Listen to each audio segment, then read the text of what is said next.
পশ্চিমবঙ্গ এবং বাংলাদেশের সুন্দরবন অঞ্চলে তৈরি হওয়া সুস্পষ্ট নিম্নচাপটি উত্তর দিকে এগোনোর সাথে সাথে গভীর নিম্নচাপে পরিণত হয়েছিল এবং সেই সাথে উত্তর চব্বিশ পরগনা এবং নদিয়া জেলার উপর দিয়ে যাওয়ার সময় এটি কিন্তু তার শক্তি প্রদর্শন করেছে। বিভিন্ন জায়গাতে প্রবল ঝোড়ো হাওয়ার দাপট লক্ষ্য করা গেছে, বিশেষ করে উত্তর চব্বিশ পরগনা, নদিয়া এবং সেই সাথে বাংলাদেশের মেহেরপুর, চুয়াডাঙ্গা এই সমস্ত অঞ্চলে।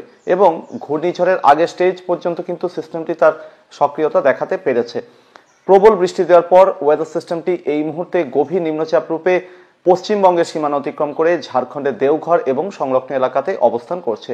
প্রিয় দর্শক, আজ 15ই জুলাই মঙ্গলবার, সাল 2025, ভারতীয় সময় ঘড়িতে এখন সকাল 10টা বাজে। আজকের পূর্বাভাসে আপনাদেরকে জানাবো যে এই নিম্নচাপটির ভবিতব্য কি হতে চলেছে, এই নিম্নচাপের প্রভাবে আজ এবং আগামী কয়েকটি দিনে কোথায় কেমন বৃষ্টির সম্ভাবনা রয়েছে, পরবর্তী ওয়েদার সিস্টেম কবে কোথায় আসতে চলেছে, উত্তরবঙ্গের বিভিন্ন এলাকাতে যেখানে বৃষ্টির প্রবল ঘাটতি রয়েছে সেখানেই বা বৃষ্টি ভাগ্য কি হতে চলেছে সেই ব্যাপারেও জানাবো। যারা এখনো পর্যন্ত চ্যানেলটি সাবস্ক্রাইব করেনি, যাদের আবহাওয়া সংক্রান্ত পূর্বাভাস প্রয়োজন হয়ে থাকে, তারা এখনই চ্যানেলটিকে সাবস্ক্রাইব করে নিন। প্রিয় দর্শক, এই মুহূর্তে রাজস্থানের উত্তরাঞ্চল এবং লাগোয়া এলাকাতে একটি গভীর নিম্নচাপ অবস্থান করছে, যে কারণে এখানে প্রচুর বৃষ্টি হয়ে চলেছে, বন্যা বিধ্বস্ত হয়েছে রাজস্থানের বিভিন্ন এলাকা। এবং এদিকে যে নিম্নচাপটি পশ্চিমবঙ্গ এবং বাংলাদেশের সীমানায় ছিল, উত্তর চব্বিশ পরগনা এবং লাগোয়া নদীয়ার উপরে, পরবর্তীতে তা কিছুক্ষণ সরাসরি উত্তর দিকেই এগিয়েছিল গতকাল 14ই জুলাই। এবং এগোনোর সাথে সাথে কি হচ্ছিল যে এটা কিন্তু কিছুক্ষণের জন্য আবারও বাংলাদেশের দিকে ঢুকে গিয়েছিল, বিশেষ করে নদিয়ার উত্তরাঞ্চলের সীমান্ত অতিক্রম করে, এবং তার পরবর্তীতে আবার এটি মুখ ঘোরাতে শুরু করে এবং ধীরে ধীরে পশ্চিম এবং উত্তর পশ্চিমে এগোতে এগোতে এটি কিন্তু পূর্ব বর্ধমান জেলার বিভিন্ন এলাকা এবং বীরভূম হয়ে পরবর্তীতে এটি ঝাড়খণ্ডের দেওঘর এবং সংলগ্ন এলাকার দিকে পাড়ি দেয়। পরবর্তীতে এটি আরও ক্রমশ পশ্চিম এবং উত্তর পশ্চিমের দিকে এগোচ্ছে। তবে এর প্রভাব কিন্তু এই মুহূর্তে এখনো পর্যন্ত উড়িষ্যা, ঝাড়খণ্ডের বিভিন্ন এলাকা, বাংলাদেশের রাজশাহী, রংপুর ডিভিশন, সেই সাথে খুলনা ডিভিশনের বিভিন্ন এলাকা, লাগোয়া ঢাকা ডিভিশনের কিছু জায়গা, অন্যদিকে গাঙ্গেয় দক্ষিণবঙ্গের বিভিন্ন জেলার উপরে রয়েছে। তবে এই নিম্নচাপটি কিছুটা আনপ্রেডিক্টেবল ছিল। প্রথমে অনুমান করা হচ্ছিল যে নিম্নচাপটি সরাসরি কলকাতা সংলগ্ন এলাকা এবং হুগলি জেলার উপর দিয়ে পূর্ব বর্ধমান জেলার বিভিন্ন এলাকা হয়ে পরবর্তীতে বাঁকুড়া, পশ্চিম বর্ধমান হয়ে ঝাড়খণ্ডের দিকে সরবে। সেক্ষেত্রে মাইথনের যে ক্যাচমেন্ট এরিয়াগুলো, মাইথন ড্যামের এবং সেই সাথে পাঞ্চেতের, সেখানে অনেক বেশি বৃষ্টির সম্ভাবনা ছিল। তার পরিবর্তে কি হয়েছে, নিম্নচাপটি আরো বেশ খানিকটা উত্তর দিক চেপে গিয়েছে, অর্থাৎ অজয় নদের যে ক্যাচমেন্ট এরিয়া সেখানে কিন্তু প্রচুর বৃষ্টি হয়েছে ওয়েদার সিস্টেমটার কারণে। ফলে অজয় নদে কিন্তু হঠাৎ করেই জল বাড়বে। ইতিমধ্যে ডিভিসিও কিন্তু জল ছাড়া শুরু করেছে, তারা ইতিমধ্যে 45,000 কিউসেক জল ছেড়েছে। ফলে দামোদর এবং অজয় কিন্তু জলস্তর বাড়বে। সেই সাথে এই ওয়েদার সিস্টেমটি কিন্তু গঙ্গা নদীর যে ক্যাচমেন্ট এরিয়া ফারাক্কার কাছাকাছি সেখানেও কিন্তু প্রচুর বৃষ্টি দিয়েছে। ফলে গঙ্গা বা ভাগীরথী, হুগলিতেও জলস্তর বাড়বে। অন্যদিকে বাংলাদেশের পদ্মা নদীতেও কিন্তু জলস্তর বাড়বে। তাছাড়াও আরো অন্যান্য ছোট বড় নদীগুলোতেও কিন্তু জলস্তর বাড়তে চলেছে। তবে সম্ভাবনা রয়েছে ওয়েদার সিস্টেমটি এবার লাগাতার পশ্চিম এবং উত্তর পশ্চিমের দিকে ধীর গতিতে এগোতে থাকবে। তবে তার প্রভাব কিন্তু আরো প্রায় 48 ঘন্টা থেকে যাবে এই এলাকাটার উপরে। আসুন এবার দেখে নিই আজকে কোথায় কেমন বৃষ্টির সম্ভাবনা রয়েছে। প্রিয় দর্শক, এই হচ্ছে সর্বশেষ রেডার চিত্র, যেখানে দেখা যাচ্ছে যে নিম্নচাপটি কিন্তু এই মুহূর্তে দেওঘর এবং তৎসংলগ্ন এলাকার উপরে রয়েছে। তবে এই ওয়েদার সিস্টেমটার প্রভাবে কিন্তু লাগাতার বঙ্গোপসাগরের দিক থেকে আর্দ্রতা যাচ্ছে এবং বাতাসে ইনস্টেবিলিটি, অস্থিরতা রয়েছে। ফলে বজ্রগর্ভ বা কন্ডাক্টিভ ক্লাউড মেঘ কিন্তু তৈরি হচ্ছে, বজ্রগর্ভ মেঘপুঞ্জ লাগাতার তৈরি হচ্ছে। সুন্দরবন এলাকা পশ্চিমবঙ্গের এবং বাংলাদেশের সুন্দরবনের কিছু এলাকার সঙ্গে সঙ্গে কলকাতার পূর্ব প্রান্তের বেশ কিছু এলাকা, অর্থাৎ নিউ টাউন এবং সংলগ্ন উত্তর দক্ষিণ চব্বিশ পরগনা জেলার বিভিন্ন এলাকা, সেই সাথে নদিয়া জেলার বিভিন্ন এলাকা, এই এলাকা এবং পরবর্তীতে বাংলাদেশের খুলনা ডিভিশনের বিভিন্ন এলাকা, ঢাকা ডিভিশনের বিভিন্ন জায়গা, সেই সাথে সাথে রাজশাহী, ময়মনসিংহ ডিভিশনের একাংশ, বিশেষ করে ময়মনসিংহ ডিভিশনের পশ্চিম ভাগ, এবং সেই সাথে বাংলাদেশের রংপুর ডিভিশন। অন্যদিকে পশ্চিমবঙ্গের মুর্শিদাবাদ জেলার দুটো একটা এলাকা, মালদা, দক্ষিণ দিনাজপুরের বিভিন্ন এলাকাতে কিন্তু এই বজ্রগর্ভ মেঘপুঞ্জ এইভাবে এগিয়ে যাচ্ছে এবং পরবর্তীতে কি হবে, এই মেঘপুঞ্জ কিন্তু ঠিক এইভাবে কার্ভ করতে থাকার সম্ভাবনা রয়েছে। ফলে এই মেঘপুঞ্জ কিন্তু উত্তরবঙ্গের দিকে পৌঁছাতে শুরু করেছে। ইতিমধ্যে মালদা এবং দুই দিনাজপুরের প্রভাব পড়া শুরু হয়ে গেছে। যত সময় যাবে উত্তর দিনাজপুর পেরিয়ে এই মেঘপুঞ্জ কিন্তু আলিপুরদুয়ার, কোচবিহার, জলপাইগুড়ি, দার্জিলিং, কালিম্পংয়ের দিকে পৌঁছে যাওয়ার সম্ভাবনা কিন্তু রয়েছে।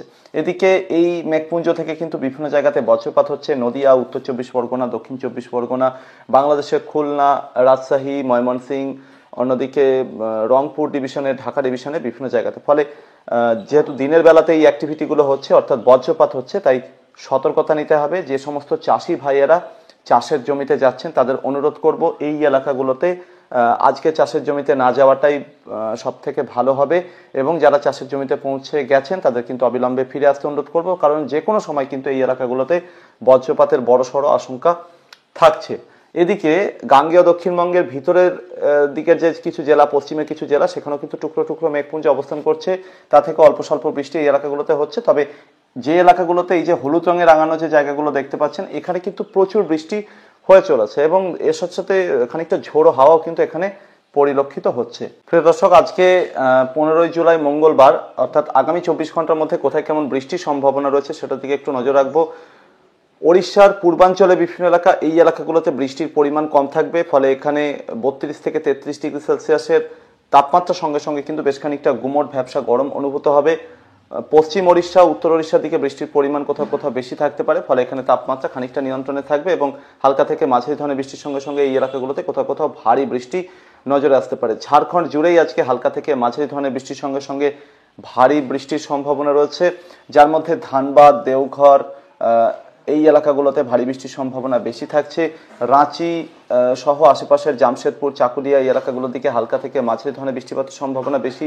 বিহারের গয়া, সাসারাম এই এলাকাগুলো এবং সংলগ্ন সিঙ্গুর আলী, মেদিনীনগর এই এলাকাগুলোর দিকেও কিন্তু মাঝারি থেকে ভারী বৃষ্টির সম্ভাবনা পরবর্তী 24 ঘন্টার মধ্যে রয়েছে।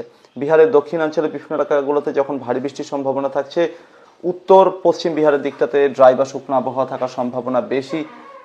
তবে পূর্ব বিহারের দিকে বৃষ্টিপাতের পরিমাণ নিশ্চিতভাবেই বাড়বে, কারণ বজ্রগর্ভ মেঘপুঞ্জ কিন্তু এদিকেও পৌঁছাতে শুরু করবে, ফলে পূর্ণিয়া, ভাগলপুর সহ আশেপাশের জায়গাগুলোতে কোথাও কোথাও মাঝারি থেকে ভারী বৃষ্টির সম্ভাবনা থাকছে। মালদা, দিনাজপুর, সেই সাথে দার্জিলিং, কালিম্পং, জলপাইগুড়ি, আলিপুরদুয়ার, কোচবিহার এবং সিকিম এই এলাকাগুলোতে হালকা থেকে মাঝারি ধরনের বৃষ্টির সঙ্গে সঙ্গে ভারী বৃষ্টি বেশ কিছু জায়গাতে নজরে আসতে পারে, তার সাথে সাথে বজ্রপাতের কিন্তু সতর্কতা থাকছে এই এলাকাগুলোর জন্য। অন্যদিকে আসামের বিভিন্ন এলাকাতে কিন্তু বড়সড় অ্যাক্টিভিটির সম্ভাবনা কমে আসছে, কারণ নিম্নচাপটি যেহেতু পশ্চিমের দিকে সরবে, তাই সমস্ত মেঘপুঞ্জকে নিয়ে কিন্তু ধীরে ধীরে পশ্চিমের দিকে শিফট হতে থাকবে। তাই গোয়ালপাড়া, গুয়াহাটি, তেজপুর, হজাই এর সাথে সাথে জোরহাট, দিমাপুর, অন্যদিকে শিলচর সহ আশেপাশের এই এলাকাগুলোতে কিন্তু বৃষ্টিপাত কমে আসবে এবং স্ক্যাটার থান্ডারস্টর্ম অ্যাক্টিভিটি অর্থাৎ বিক্ষিপ্তভাবে বজ্রবিদ্যুৎ সহ বৃষ্টি এখানে কোথাও কোথাও নজরে আসতে পারে। যারই মধ্যে উত্তরবঙ্গ লাগোয়া আসামের দিকটাতে কোথাও কোথাও একটু বেশি বৃষ্টির সম্ভাবনা রয়েছে। তবে এখানে কিন্তু রীতিমতো গরম বিভিন্ন জায়গাতে অনুভূত হবে, বিশেষ করে আসামের পূর্ব প্রান্তের যে এলাকাগুলো রয়েছে, হজাই, তেজপুর, জোরহাট সহ আশেপাশের এলাকাগুলো, সেই সাথে শিলচরও কিন্তু আজকে বেশ রীতিমতো গরম অনুভূত হতে পারে। অন্যদিকে বাংলাদেশের একটা বড় এলাকার উপরে কিন্তু নিম্নচাপটি যথেষ্ট প্রভাব দেখিয়েছে এবং সেক্ষেত্রে যেটা হতে পারে যে আজকে বাংলাদেশের উত্তরাঞ্চলে বিভিন্ন এলাকাতে কিন্তু বেশ ভালো রকমের বৃষ্টির সম্ভাবনা থাকছে, যেরকম রংপুর, ময়মনসিংহ, রাজশাহী, খুলনা ডিভিশন, সেই সাথে লাগোয়া ঢাকা ডিভিশনে কিছু কিছু জায়গা, এই এলাকাগুলোতে কিন্তু বজ্র বিদ্যুৎ সহ মাঝারি থেকে ভারী বৃষ্টি বেশ কিছু জায়গাতে নজরে আসবে এবং বাকি জায়গাগুলোতে হালকা থেকে মাঝারি ধরনের বৃষ্টি কিন্তু হবে।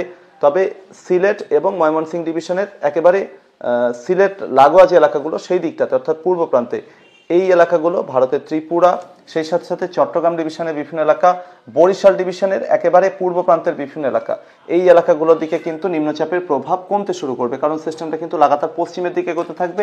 তাই এই দিকটাতে আবহাওয়া ভালো থাকার সম্ভাবনা কিন্তু রয়েছে তুলনামূলকভাবে। তবে এখানেও কোথাও কোথাও স্ক্যাটার থান্ডারস্টর্ম অ্যাক্টিভিটি অর্থাৎ বজ্রবিদ্যুৎ সহ বিক্ষিপ্তভাবে বৃষ্টি নজরে আসতে পারে। বৃষ্টির পরিমাণ প্রধানত হালকা থেকে মাঝারি ধরনের সম্ভাবনাই বেশি থাকছে। এর আগে হাতিয়া, সন্দ্বীপ, নোয়াখালী, ফেনী, সেনবাগ, কুমিল্লা সহ ত্রিপুরার বিভিন্ন এলাকা, এই এলাকাগুলোতে বেশ কয়েকবার কিন্তু প্লাবন পরিস্থিতি তৈরি হয়েছিল। এই নিম্নচাপেও কিন্তু যথেষ্ট আশঙ্কা ছিল, তবে এখানে কিন্তু প্রাথমিকভাবে আপাতত বিপদ কেটে গেছে। এই নিম্নচাপ থেকে এই এলাকার জন্য কিন্তু নতুন করে বিপদের সেরকম কোনো আশঙ্কা থাকছে না, অর্থাৎ বেশিরভাগ অ্যাক্টিভিটি কিন্তু পশ্চিম বাংলাদেশ, উত্তর পশ্চিম বাংলাদেশের দিকে চলতে থাকবে বলেই মনে হচ্ছে। এবার আসি গাঙ্গেয় দক্ষিণবঙ্গের কথায়।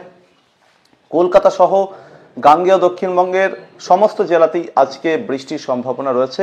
প্রত্যেকটা জেলারই কোনো না কোনো পার্টে আজকে বৃষ্টি হবে এবং বৃষ্টির পরিমাণ পূর্ব মেদিনীপুর, সেই সাথে সাথে লাগোয়া আশেপাশের জায়গাগুলোতে কোথাও কোথাও সামান্য কম থাকার সম্ভাবনা। তবে 2 চব্বিশ পরগনা জেলার সাথে সাথে নদিয়া এবং মুর্শিদাবাদ জেলার কিছু এলাকা, এই এলাকাগুলোতে হালকা থেকে মাঝারি ধরনের বৃষ্টির সঙ্গে সঙ্গে কিছু কিছু জায়গাতে ভারী বৃষ্টি নজরে আসবে, বজ্রপাতের সতর্কতা থাকছে এই জেলাগুলোতে। তবে সম্ভাবনা রয়েছে যে আজকে দিনের বেলাতে বাংলাদেশ লাগোয়া যে জেলাগুলো, অর্থাৎ যে জেলাগুলোতে বজ্রপাতের সতর্কতা দিলাম, যেখান দিয়ে বজ্রগর্ভ মেঘ এগিয়ে যাচ্ছে, এই জেলাগুলোতে দিনের বেলাতে অ্যাক্টিভিটি জারি থাকবে। অন্যদিকে পশ্চিমের জেলাগুলো বাঁকুড়া, পুরুলিয়া, সেই সাথে পশ্চিম মেদিনীপুর, ঝাড়গ্রাম, পশ্চিম বর্ধমানে একাংশ, পূর্ব বর্ধমানে কোথাও কোথাও টুকরো টুকরো মেঘ থেকে বা খানিকটা বৃষ্টি দেওয়ার মতো মেঘ থেকে অল্প স্বল্প বৃষ্টি এই এলাকাগুলোতে হতে থাকবে, কোথাও কোথাও একটু মাঝারি ধরনের বৃষ্টি হবে। কিন্তু রাতের বেলাতে কি হতে পারে, বিকাল বা রাতের দিক থেকে এই এলাকাগুলোতে বজ্রগর্ভ মেঘপুঞ্জ তৈরি হওয়ার সম্ভাবনা তা ধীরে ধীরে এইভাবে এগোতে থাকবে, অর্থাৎ উত্তর পূর্ব দিকে এগোনোর সম্ভাবনা থাকছে।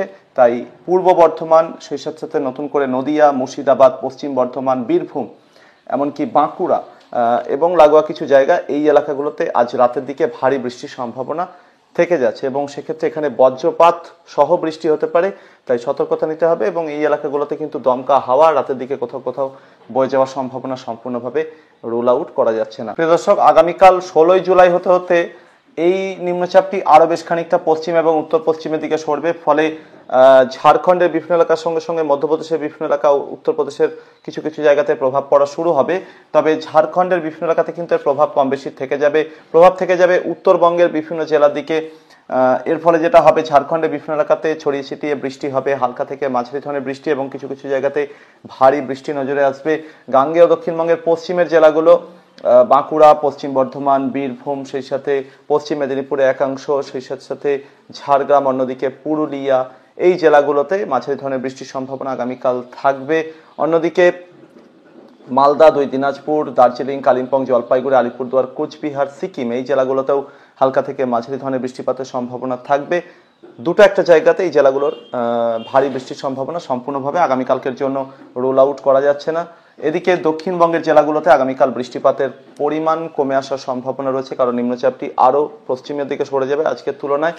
ফলে কলকাতা সহ গাঙ্গেয় দক্ষিণবঙ্গের ভিতরের দিকের জেলাগুলো, যেরকম কলকাতা, 24 পরগনা, হাওড়া, সেই সাথে হুগলি, নদিয়া, লাগোয়া পূর্ব মেদিনীপুর, এই জেলাগুলোতে বৃষ্টিপাতের পরিমাণ নিশ্চিতভাবেই কমবে এবং দিনের বেশিরভাগ সময় জুড়ে ড্রাই আবহাওয়া থাকার সম্ভাবনা বেশি থাকছে। তবে কখনো কখনো আকাশ অন্ধকার করে মেঘও আসতে পারে, তা থেকে কিছুটা বৃষ্টির সম্ভাবনা থেকে যাচ্ছে এই জেলাগুলোর ক্ষেত্রে। অর্থাৎ পুরোপুরি শুকনো আবহাওয়া কিন্তু যাবে না, তবে পরিস্থিতির উন্নতি হবে।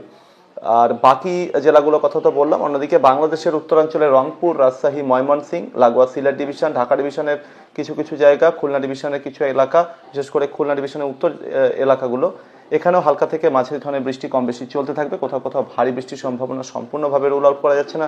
ত্রিপুরা, বাংলাদেশের চট্টগ্রাম সহ বরিশাল ডিভিশনের বিভিন্ন এলাকা, খুলনা ডিভিশনের দক্ষিণে বিভিন্ন জায়গায় এখানে বৃষ্টিপাতের পরিমাণ কমে আসবে।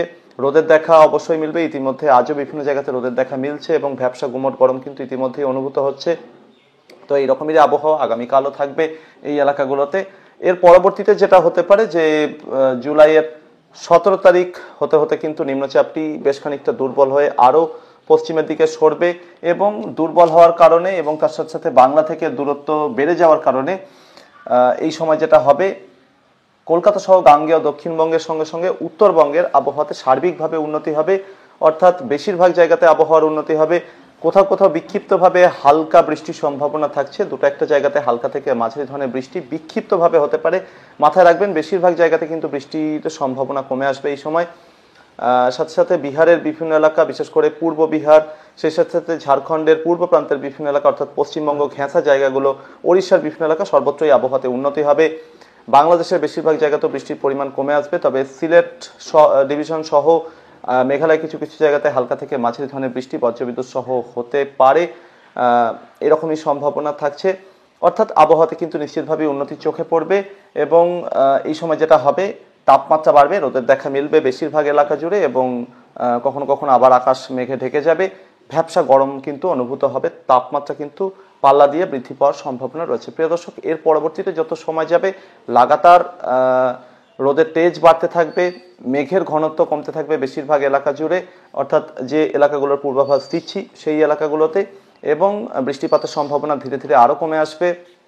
কোথাও কোথাও স্ক্যাটার থান্ডারস্টর্ম অ্যাক্টিভিটি চলতে থাকবে, অর্থাৎ বিক্ষিপ্ত বজ্রবিদ্যুৎ সহ বৃষ্টি চলতে থাকবে কিছু কিছু জায়গাতে। এবং যেটা হতে পারে যে এই সময় থেকে মোটামুটি 23 তারিখ পর্যন্ত একটা ড্রাই স্পেল, অর্থাৎ বেশিরভাগ জায়গাতে একটা শুকনো আবহাওয়ার স্পেল কিন্তু নজরে আসলেও আসতে পারে। মাঝে 19 এবং 20 জুলাই নাগাদ উত্তরবঙ্গের দিকটাতে কোথাও কোথাও খানিকটা ভারী বৃষ্টির সম্ভাবনা থেকে যাচ্ছে, বিশেষ করে একেবারে হিমালয়ের পাদদেশের এলাকাগুলোতে। আর এর পরবর্তীতে আবার একটা ওয়েদার সিস্টেম কিন্তু এই এলাকাগুলোতে তৈরি হওয়ার সম্ভাবনা থাকছে, সেটা মোটামুটি 24 থেকে 25 জুলাইয়ের মধ্যে তৈরি হতে পারে। পরবর্তী পূর্বাভাসে সেই ব্যাপারে আপনাদেরকে বিস্তারিত জানাবো। আপাতত এই ছিল আগামী কয়েকটি দিনে আবহাওয়ার সম্ভাব্য পরিস্থিতি। আপনার এলাকাতে আবহাওয়ার সম্ভাব্য গতিবিধি কি হতে পারে সেটা আরও নির্দিষ্ট করে জানতে হলে চ্যানেলে কমেন্ট বক্সে আপনার প্রশ্ন রাখতে পারেন। পরবর্তী আপডেট এবং লাইভে আবারও দেখা হচ্ছে। ধন্যবাদ।